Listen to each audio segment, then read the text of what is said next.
Do you ever wish you were a mind reader and could control what people thought of you without talking out loud? Or do you wish you could speak to people in a more memorable, confident way? Thanks to the science of psychology, there are little things you can do to help control your relationships and even how people perceive you. And you don't need any magical powers to make it happen. Just good old-fashioned mind tricks. Let's count it down from number 10. Find out if someone is secretly looking at you. Picture this. You're sitting in class and looking over your shoulder at the person sitting behind you, only to find that they're looking out the window. But you could have sworn you felt them staring at you. If you want to learn if someone has been looking at you, try yawning. No, it's not some secret code, but if someone is looking at you and you happen to yawn, they won't be able to help but yawn themselves. This phenomenon is called contagious yawning. According to Psychology Today, scientists still haven't managed to pinpoint exactly why people yawn when they see other people yawn. But they do know that it happens to both humans and chimpanzees. Some guess it has to do with a human's ability to empathize with other people. But no matter what the real reason is, when people see others yawning, they do it too. Number 9. Diffuse a conflict with food. Have you ever felt mad while taking a bite out of a delicious burrito? Probably not, unless you ordered a burger. The point is, food is a great way to calm people down and diffuse uncomfortable situations. Let's say you've gotten into an argument with your significant other, and you need to talk to each other and hash things out. Instead of going to your house or taking a walk in the park, pick a restaurant to go and eat in. Once you order food and have it in front of you, your focus will be split between the issue at hand and the food you're about to eat. The food serves as a great distraction and can actually relieve tension since you'll start to care more about the food than what you're talking about.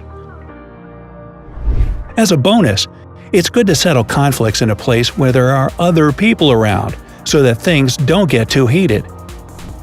There's nothing more embarrassing than shouting at each other in the middle of a nice restaurant. Even if you're on an awkward first date with someone and not fighting, food can serve as a great icebreaker. Focusing on that chicken on your plate is way more comfortable than gazing into a stranger's eyes all night. Number 8. Get someone to tell you more. They say that silence is golden, and when it comes to getting someone to spill the beans, it's a winning ticket. If you're in a conversation with someone and aren't getting the deep, well-thought-out answers you were hoping for, try staying silent while they speak. After you ask the person a question, stop talking and let them answer. When there's silence, the other person is more likely to talk and fill the gap, and will probably say more than they would if you were to interject. Number 7. Make yourself memorable in job interviews. Do you get stressed out during job interviews? Perhaps you're worried you won't stand out enough to accompany interviewing tons of people. A sure way to stand out from the crowd is to use the serial position effect. This is based on the idea that people tend to remember the first and last parts of things, and not much of the middle. Imagine you're trying to memorize a list of groceries in about 10 seconds. You're likely to remember the first few and the last couple, but not much of what was in the middle. You tend to remember the beginnings and ends of things. So, next time you're on a job interview, be sure to insert your name and talk about yourself at the beginning and end. And if all else fails, you can always wear a weird hat. That can usually jog a memory. Hey, just kidding, don't do that. Number 6. Form stronger bonds with people. Do you remember feeling close to your teammates back on the soccer or baseball team in grade school?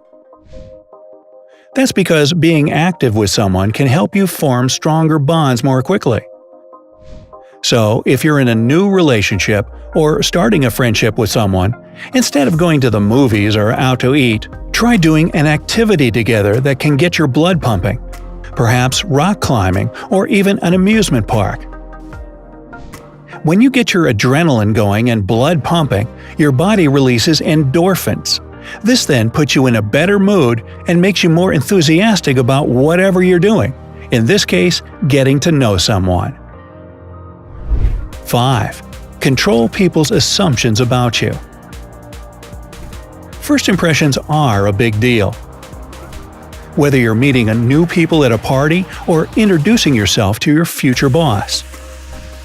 But there's a way you can actually control a stranger's first assumptions about you.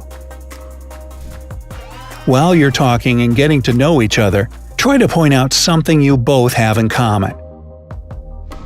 Maybe you grew up in the same town, or you both have the same alma mater. By doing this, the person you're speaking to will base their assumptions off this commonality.